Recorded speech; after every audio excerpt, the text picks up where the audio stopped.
I've been getting a ton of questions about my skincare journey and how my face is after treatment, so I'm gonna fill you guys in. For reference, this was my face on February 24th of this year.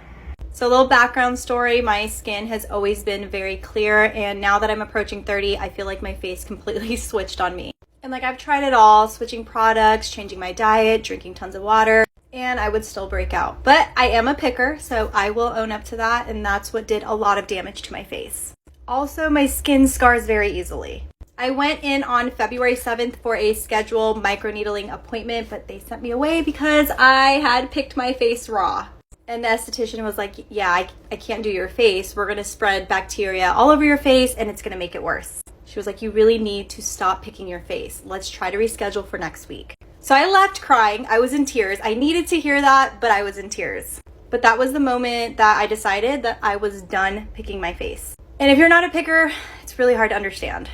So anyway, I went back in a week later. I decided to change my procedure from microneedling over to Morpheus 8. The downside to Morpheus 8 was that it's so expensive, but I've heard that microneedling isn't always effective. So anyway, February 24th, I got my first treatment of Morpheus 8, and about a month later, I got a chemical peel, so that is where my skin is at so far. And it looks like it has improved, but the only thing I'm kind of concerned about is like these little dots on my face.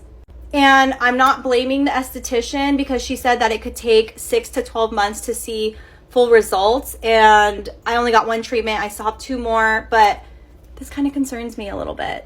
I showed her, she didn't seem very worried. She gave me some lightening cream, which I have been using religiously. But you can like clearly see where the procedure was done. Like she didn't do it up here. You could only see it right here.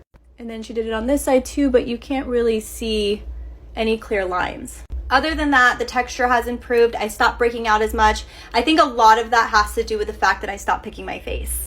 Another thing that I want to mention is like when she was doing this side, the machine was acting up and it was literally shocking my cheek, and it was in this area where all the dark spots are. So that kind of concerns me. And yes, I did talk to a dermatologist. They wanted to put me on Accutane, and I know that worked for a lot of people, but for my own personal reasons, I've decided not to go that route. So yeah, from here, I stopped 2 more treatments, but I'm very hesitant to go back in right now because of this. So I'm just doing normal skincare routine stuff and just avoiding picking my face, and I'm just gonna kind of see where that takes me right now. Also, last thing, this is without a filter. So this is what my skin looks like up close.